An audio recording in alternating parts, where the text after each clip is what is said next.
So I feel like it's very clear that right now people are really focused on create like authenticity, like specifically with that.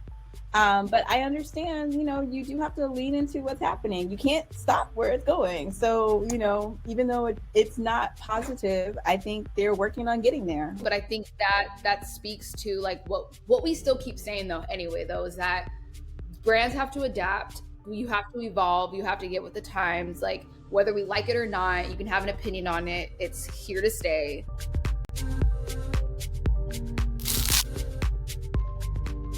Hey everybody, welcome to B3 Byte Universe and our 6th episode where we dive into the data-driven world of media, technology, and culture. I'm Brika Phillips-Bell, one of the 3 co-founders of B3 Media Solutions. And I'm Sarah Booth, Senior Social Media Analyst here at B3 Media Solutions. And I'm Taylor Smith. I am the Social Media Manager at B3 Media Solutions and a Social Catalyst.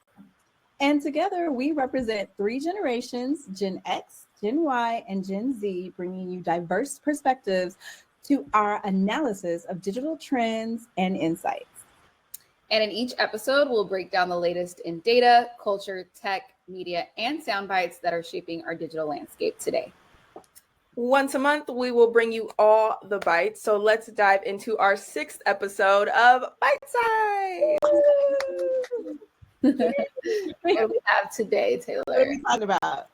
All right, y'all. I know y'all saw it everywhere. So remember when last year in 2024, Coca-Cola dropped their holiday ad and it was made with AI. So This year, despite the backlash, they decided to do the exact same thing. And double down. They doubled down. And so with that being said, it is a huge conversation right now. There is still tons of backlash. So I took a look on our tool TalkWalker to just kind of see like what the conversation has been in the last 7 days. So in the last 7 days, it has had 137,000 mentions and 2.4 million engagements. And the sentiment, I will say, because it's the quick search, I can't change the sentiment. And I thought actually this was very interesting. So the sentiment that it reports is 31.6% negative, but also a lot of the positive sentiment that it is reporting is actually on X, and it's of people who are having positive things to say about other brands and like not using AI, right? So that's where it's like a little bit being pulled in. Sure.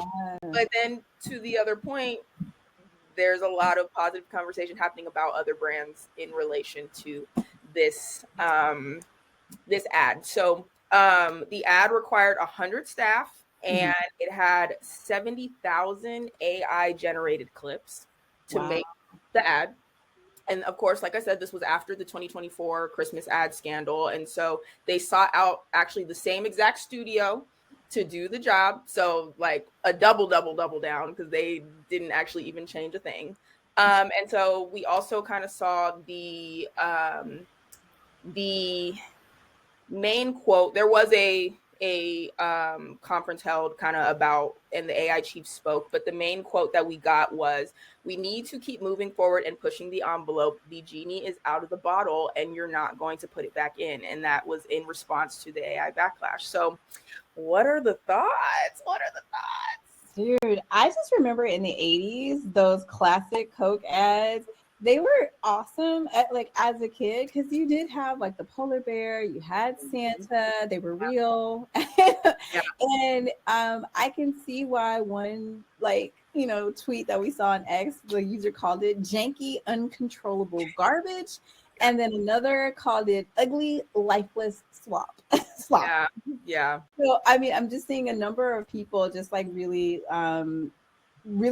tending to go with those non-AI alternatives, even with claymation.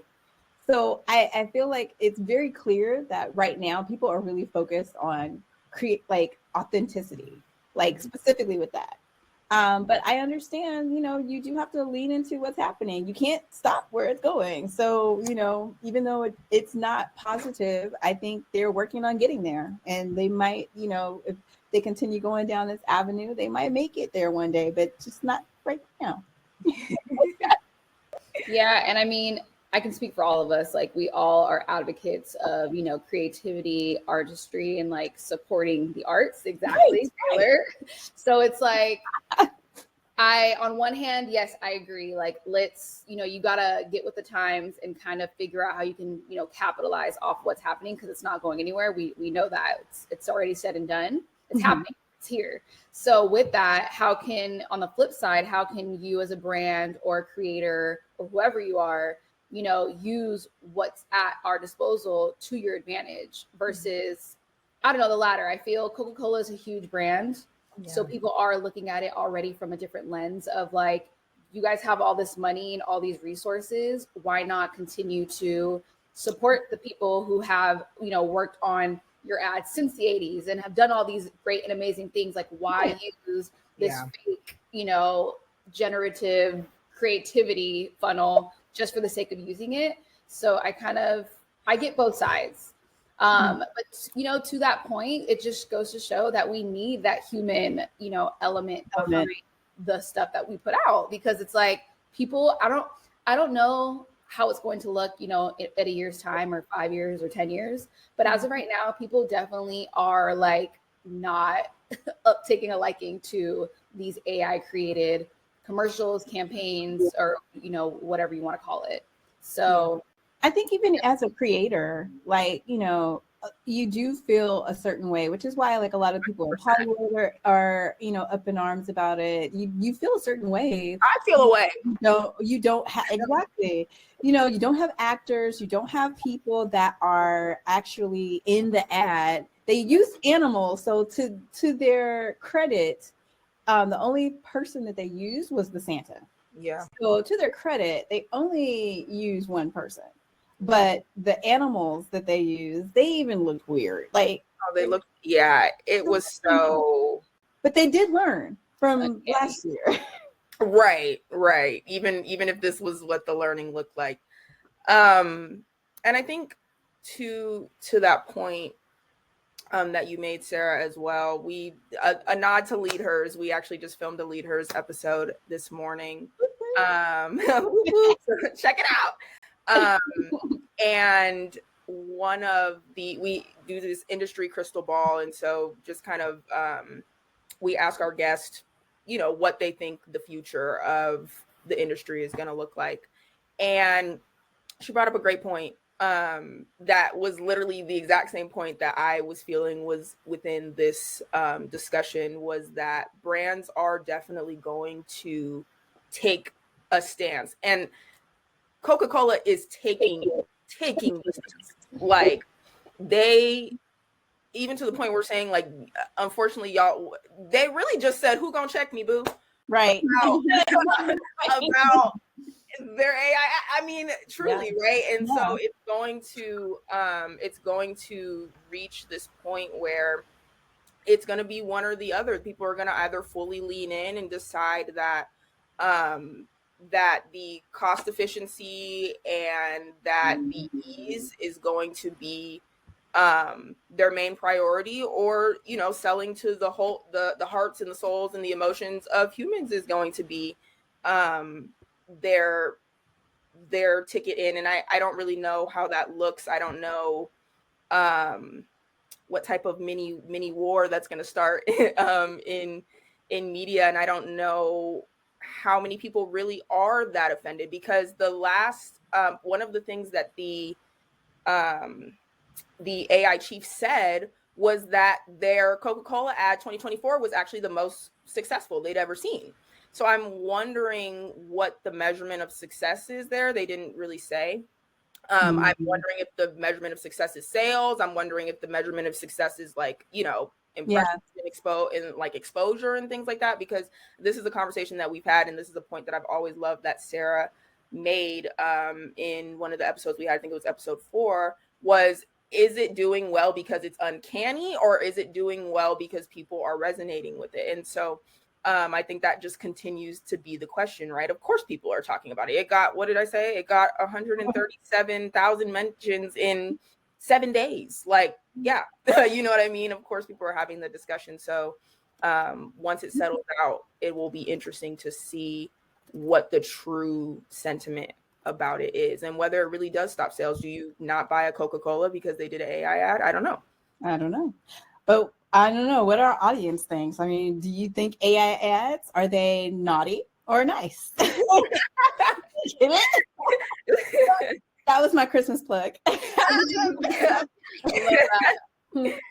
Yeah. So I think that, you know, realistically, we're really just seeing like major brands. And that is the other thing. Like, I think to the point Sarah also made, Coca-Cola has been making these Christmas ads that evoke emotion over so much time. So I think that there's just of course a larger disappointment from straying away from that, right? And I think we've also talked about Gap in the past, and Gap has been doing their ad over a period of time, right? And so people really resonate with the nostalgia, and I think that there is a stripping away of that when people don't feel connected, you know, to the process of how the ad is being made. And we talk about nostalgia almost every day here because, you know, that it's just a tool that works. It works. It literally just works. That's the end of story. So yeah, I think that we're seeing like more so major brands kind of just like test the boundaries of creativity and, you know, see what the audience says and take it into accountability, or maybe not. Like literally, maybe not the way, you know, I mean, like we said, the way Coke did that, I mean, they're just like, yeah, it's done. Yeah, we're exactly. doing this, and y'all are gonna get over it. And exactly. Sorry if you don't like it, right? we tried to do better, but this is going to happen. Yeah. So no, literally that. So I think that this is an interesting conversation because I feel like it's not one where it's like we can even say, right, like as people who do this, like, brand should do this. It's really just more of a conversation where it's like we are going to see what happens. Yeah, we're going to see it, and we're going to see how people resonate with it, and like hopefully have a little bit more context and data over time of how it resonates with people. But it's so new that it's like, you know, the brands are going to take a stance and we're going to watch. I'm sitting back with my popcorn. Yeah, I mean, let's see how it plays out. Exactly. So that's what I had for the quick bite today. Awesome. Love it. So Sarah, kick us off. Like, this is the fun part because I'm trying to win. Okay, so I came up with a game called the Social Sprint. So please slow me down or have me repeat if it doesn't make sense, but I think it will. Okay. So essentially what this game is, it's a social strategy sprint segment where each one of you, Taylor and Barika, are going to have 3 minutes to pitch a follow-up strategy to a campaign that just happened last month in October. So I was like, you know, Barika just mentioned before this, you guys, that she wants to win, and I was like, you know, like you might have a chance this time. So how 10 years on me. So how I'm gonna basically it's a Gen Z focused campaign. I don't know. A little bit, but you'll still understand it. It'll be fair. But basically, I think the way I'm going to decide on who the winner is whose strategy leans closest to the actual strategy campaign that happened by the brand. That was done by the brand. So I'm going to tell you that after the fact. I'm going to give you what the campaign was, and then how you basically are going to pitch to the audience and myself. 3 minutes. I'm going to ask these questions, give your best response based on your knowledge and expertise on how you would respond as the brand, essentially. Okay. So a little background. This happened back in October of 2025. Axe, the men's brand, the deodorant, you know, cologne spray, basically responded to a TikTok creator by the name of Emily. I'm hoping I'm getting her last name correctly. Zugay, who intentionally creates bad designs for brands. So bad logos, things like that. So that's how she kind of blew up. So she posted a viral mock redesign of Axe, which garnered over 5 million views on TikTok and 500,000 likes. So basically, I am going to actually walk you through all these questions. I can start with you, Taylor, if you'd like, or if you want Brika to start. Like I said, you have 3 minutes, so I'll be looking at the clock. And then I'll just ask you these questions and just give me your best response on how you, like, what would your social strategy response be as Axe the brand to this viral moment and video, essentially? Like, what would you do with this piece of content or campaign to, further capitalize on it on your social platforms? So Taylor, you want to start? Sure. Okay, so I'll walk you through questions. I'm not just throwing you in the fire. Okay, so let's start with the easy part of this. Which platforms would you focus on if you were to respond to this as Axe the brand? TikTok. Okay, so you're just TikTok primarily. Yes, TikTok. But do I need to explain why? Yeah, sure. Why not? Okay, I would probably focus on TikTok because TikTok has, more of a meme culture, and I've seen. If I have not seen this particular creator's things, I've seen similar things. And so, yes, if I was making any type of response, it would be on TikTok. Now, it also depends on in what phase that response is. Because if I am playing along with the creators, so this kind of gets, then yes. That actually kind of gets to my next question of like, what kind of content would you post? Would it be, a meme duet? Would it be a BTS clip, reaction video? Yeah. What kind of response would you want to create? Okay. I would 100% community management in the comments. Now, if I had to actually make a piece of content and post it, I think I would more than likely, I feel like I would partner with the creator. Like, I don't know that I would necessarily like do anything with their content, more so than if I felt like it was something that was catchy and like was really a moment, I would partner with the creator specifically to create an actual collaboratory piece of content. Okay. That made sense. Yeah, it does. My next question is, you kind of answered the creator strategy. So that would be your strategy standpoint.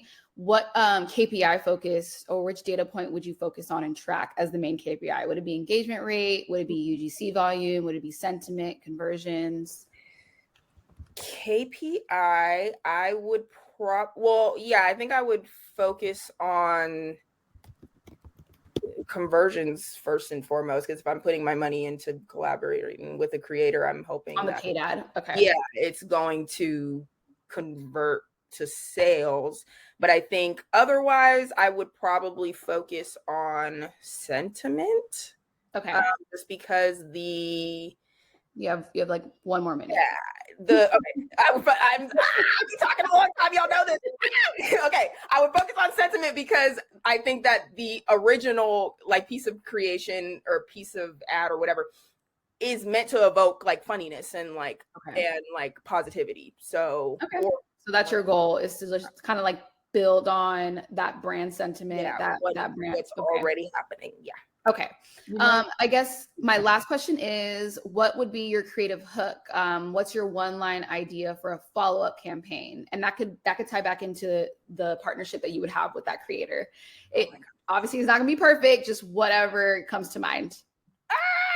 Oh my gosh, I literally don't know. I'm giving you a little bit more time, so I'll give Brika a little bit more time. I would probably like go the route of like this logo may stink, but like you don't have to. That's Love it. Good. Love it. That was good. That was actually really good. I love that. You guys, I promise I did not give her this ahead of time. So actually.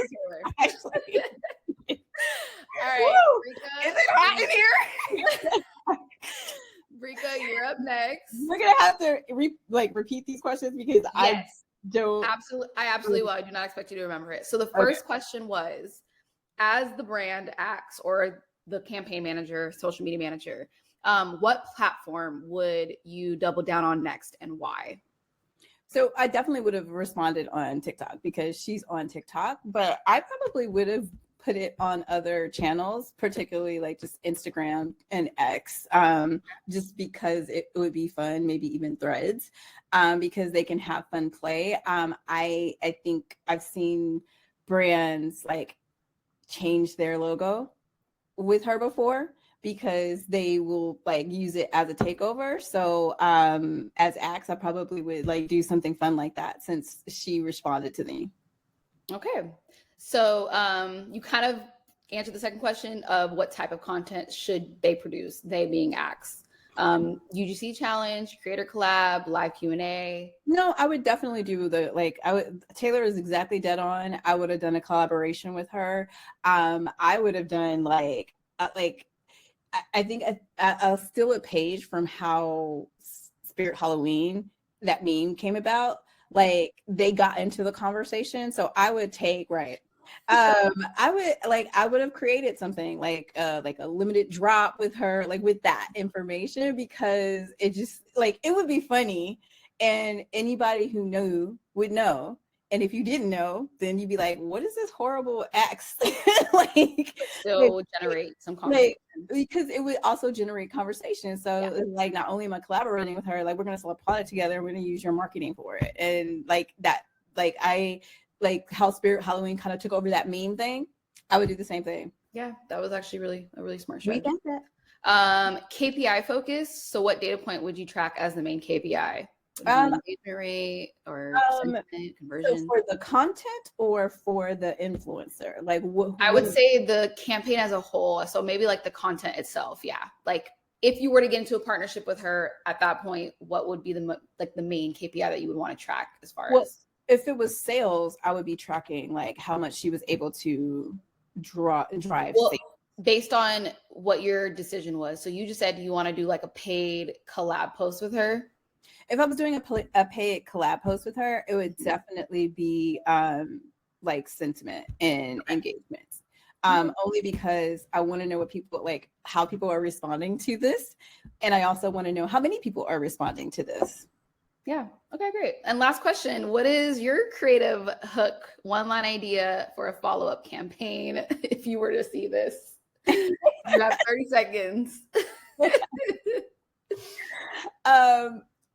I would, a lot to live up to. I know, right? I know that was such a great one. Like I really I would go this or that. So ask this, not that. Okay. And I would just like kind of like I actually like this. I like that.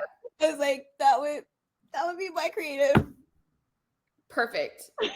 Nice and sweet. Well, that was perfect. So we're time. Great job, both of you. Honestly, you guys kind of had like similar, strategies in mind. So mind you, I've literally learned everything I've ever known from Barika. So yeah. There you go. It just makes sense. It just makes sense. So before I get into what Axe actually did, I will first share who the winner was. And again, this is based on who leaned closest to the actual strategy that took place. Love the drum roll. Love it. And the winner is Barika. Oh my God, you guys. Okay. I love the sound effects, you guys. We're just getting better and better with the okay. So going back to what Axe actually did. So first, the platform that they focused on they stayed on TikTok because that's where it actually happened. So you guys both got that right. And Barika hit it on the head because they also took it to Instagram Reels with the creator-led humor aspect of it, because that's essentially what the creator, touches on in terms of her brand designs. Content expansion. They posted meme duets, BTS clips, and reaction videos from the actual TikTok creator herself. Wow. So she basically, and I can send these to you guys later, we might pop it up on here, but she basically like reacted as if she didn't know that this collaboration was happening, kind of thing, and was just like, oh, like, let me put together this, new idea for Axe. And I think that's kind of what her content is. I have to look back and before I confirm that, but that's kind of what she does. She kind of plays with the brands and acts surprised as if like, oh, like I was just doing this like for fun kind of thing. Yeah. What they also did was, and you guys kind of both touched on it, but it wasn't a part of your particular content strategy, but they actually did a limited edition can at Walmart. Walmart is at Walmart. Wow. Yes. That's what and I actually can't forget the best part. The actual logo was an image of an axe, by the way. So it was an axe on a can, which I will send to you guys because it was hilarious and I couldn't believe it. But yeah, so it was an image of an axe. And the logos are so bad. and the community engagement aspect of it was just pretty much encouraging UGC of bad redesigns with the brand replies, which boosted 600% engagement week over week. Wow. And they did, of course, have paid behind it. So that amplified, not only their audience, but the creators' audience. So extended reach across both their channels. And they measured, again, going back to the TikTok, they measured views, which was a 5 million, record sell-through on Walmart.com, and positive sentiment spike. So this really showed real, ROI from social listening agility because they chose to partner with this creator just simply based on that particular post. Wow. So yeah, great job. The reason why obviously Brika, won Taylor is because of, the content the channels that she chose and leaned on, and just the overall strategy of, capitalizing on trying to hopefully make money off of it eventually. But good job. I'm actually surprised because that's the first brand that I've heard that she's done that with. Yeah. Because she's done that. We were campaigning with Spirit Halloween to get her to redo the Spirit Halloween logo. And so when they did it, we were super excited about that. Yeah. And so the fact that they actually did that's what I would have loved to do. It's let's do an animatronic, or let's do something with she redid the Crypt Keeper. And so she did a bad job with it. But it would have been really fun to make it into something that people could buy and purchase. And so I think X did an awesome job. That was a great game. That's awesome. Yeah. Sarah, that was a great game. I knew you guys would enjoy it. I was like, let me do something fun where they can kind of get their creative juices flowing. No, I loved it. Oh my goodness. So great job, guys. And I actually dropped the Instagram in the link if you just want to check it out. One of the reels, but they did several posts. So well, thank you, Sarah, for the game. Now it's time to dive into our actual full bite. And this is something that I think you guys, you know that I've been kind of writing about this and really focused on this because I think it's really important to brands in general. But right now there's this battle between tech and commerce world right before Black Friday. So Amazon is going head to head with Perplexity AI over AI-driven shopping. So, and we've seen a number of tech disruptions that's happening from Uber, Airbnb. But right now, this is a moment where AI agents are actually blurring the lines between users, bots, and platforms. So getting to the point, Perplexity's browser comment allows agents, AI agents, to browse, compare, and even buy products autonomously like a personal shopper, but on steroids.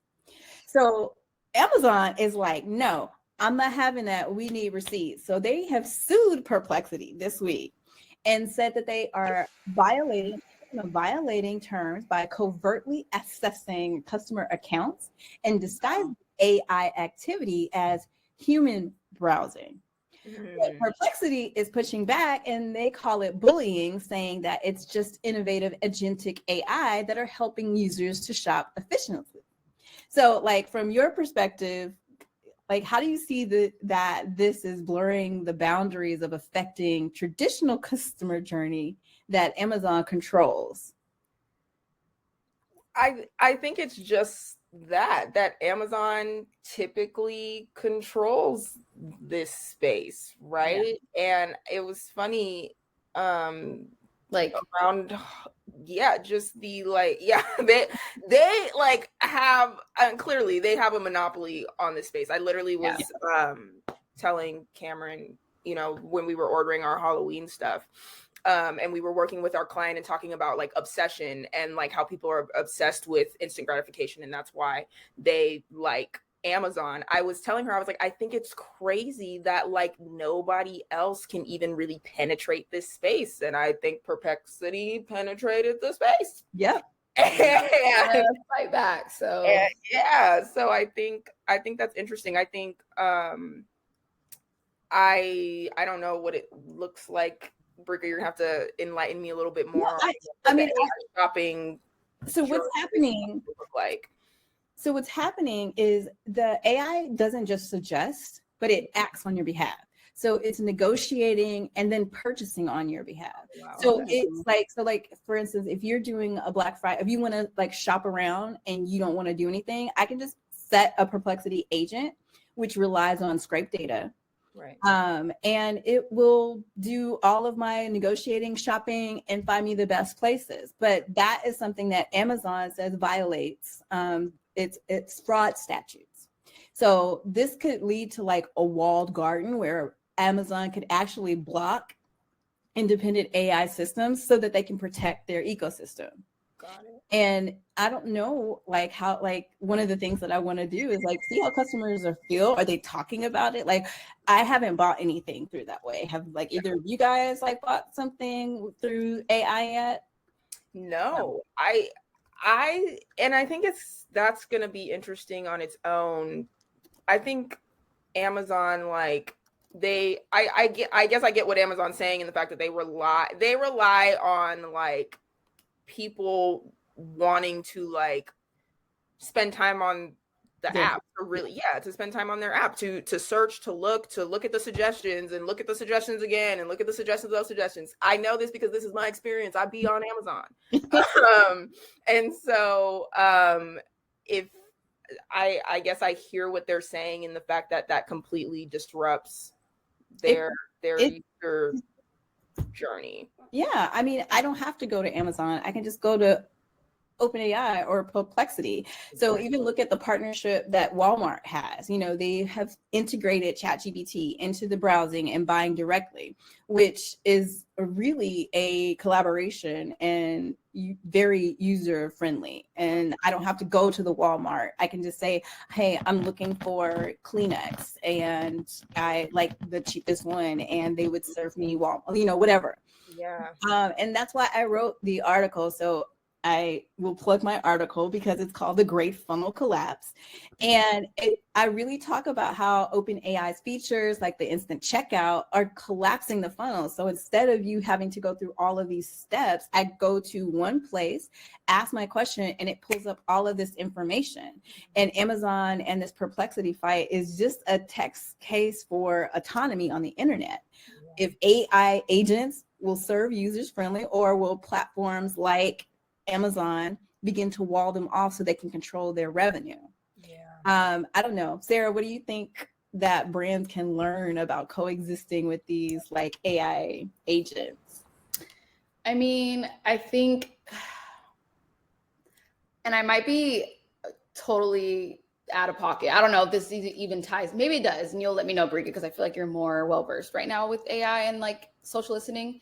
But I feel they need to, it all goes back to, again, like their brand identity and their brand strategy, and making sure everything's aligned, even when it comes to like SEO, for example. Like, why not lean into like, how can I as a brand capitalize off of this? Like, because it could be as simple as, instead of, I don't know, Perplexity's AI system or agent gearing them towards another brand, why not have several options for Perplexity to hopefully pull in terms of like products that a consumer is looking for, the cheapest product, but you might have it on your storefront.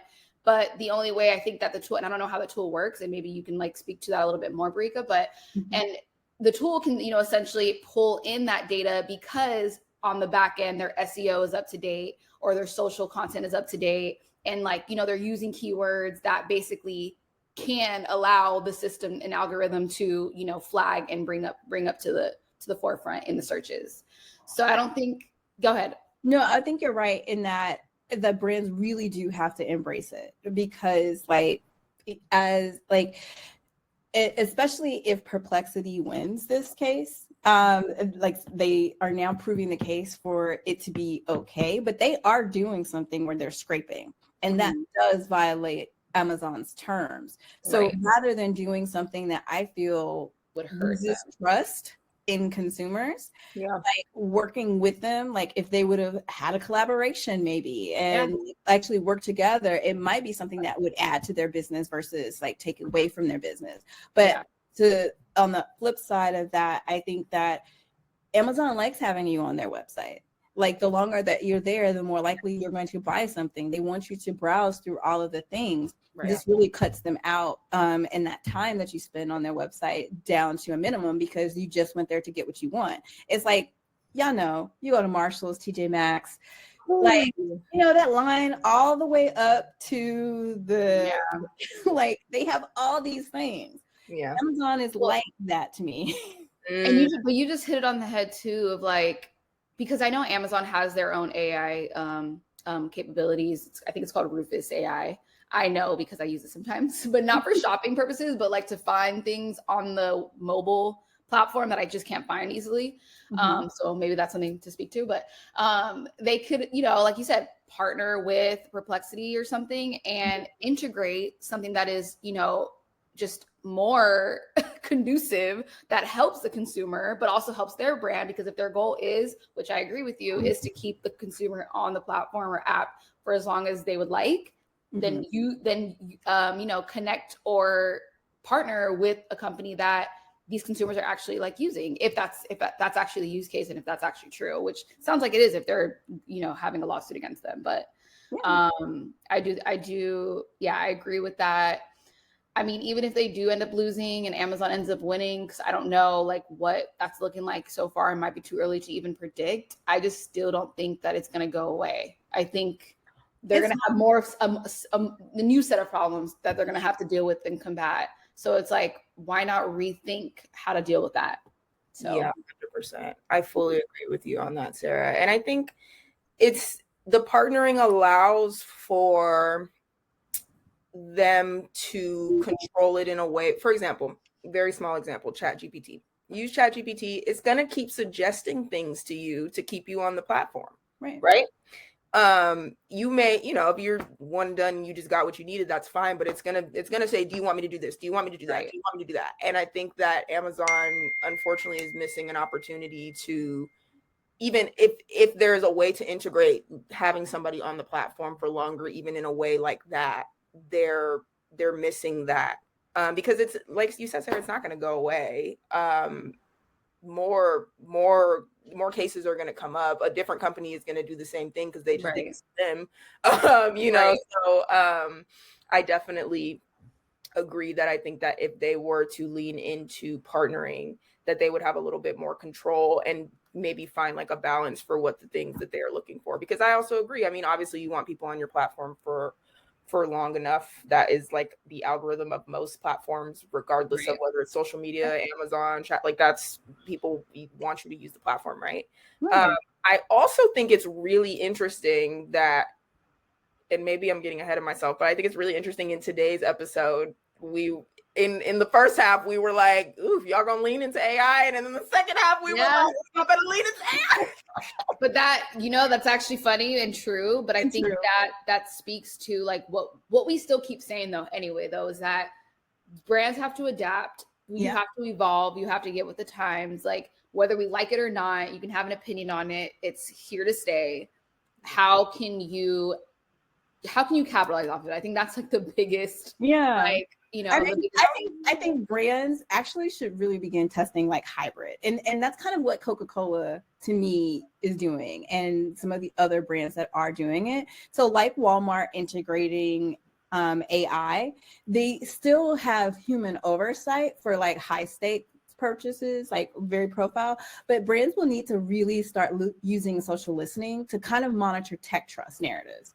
And if there are issues like, you know, what we are seeing with the ads, like Nike's ads, like when anxiety or negativity, any of that spikes, you need to be able to prioritize that over, you know, just having it. So AI should just not only enhance it, it's not replacing the shopping experience. So I think that they have to figure out a hybrid way to work Yeah. with them versus, but Perplexity is violating their terms. Yeah. So let's day. not forget that Oh, yeah. has to be overcome. Addressed. Yeah. Yeah, exactly. Yeah. And I also Agreed. think to the point, like it really is the social listening. You hit it on the head, Brika, of course. And like monitoring tech trust is going to be just dependent on the brand, because literally, like we said just today, we were like, ew, Coca-Cola, what are you doing? And then we were like, ooh, no, Amazon, it seems like it's a good idea for you, right? And it really depends On the brand. on the audience and the platform that you are working with. And it's like, it's not going to be a one size fits all at all. And so I think that the more people look at it that way, the harder time they're gonna have reaching whatever specific audience they're trying to reach. So wrapping it up, I think that the key learnings for brands is that this Amazon Perplexity is not just a lawsuit. It's really more of a wake-up call, because they have to understand that AI agents are right now collapsing those funnels and blurring the boundaries. So they need to begin investing in ethical data practices, Perplexity, and collaborative integrations in order to stay ahead. So monitoring media dynamics to manage trust, that's the social listening part. And remember that in this agentic future that we are quickly approaching, the goal is to serve the user first. Or we have platforms like Amazon that dominate, and we'll start creating those walled gardens. So with that, I am done with the full bite. I hope you got enough to eat. Yeah, and it was yummy. Way more. Love that. Well, we had a great episode today. We were and once again, AI was at the top of it. Was at the top. Yeah, that's our theme for today. Down. All right, Sarah, what did we talk about? So to wrap it up, I mean, we explored Coca-Cola's AI backlash yet again for another holiday season. We also played a very exciting game where our fellow analysts, Taylor and Barika, got to come up with their own social strategy in response to Emily, the TikTok creator's bad design logo for time. So definitely was a really fun one for today. And then lastly, we wrapped it up again with talking about AI and Amazon's lawsuit against Perplexity, basically doing what they shouldn't be doing and scraping their data and giving info to consumers based on their products and user experience. So if you loved today's episode as much as we did, I will pass it on to Taylor, who will give you more information. Yeah, you guys can always, of course, like, comment, subscribe. We want to hear your thoughts. We want to hear all the things you want us to talk about. There's so much to sift through in the marketing and data world, and we just love to yap about it. So we are always open to suggestions. And with that, I'll pass it over to Barika. Thank you guys so much for joining the 6th episode of Bite Size, and we'll see you here next month for another Bite Size deep dive. But in the meantime, make sure you connect with us on Facebook, LinkedIn, and Instagram, as well as you can always visit us at our new website, which you will be seeing soon, www.b3mediasolutions.com. Thanks, everyone. Bye, guys. Thank you.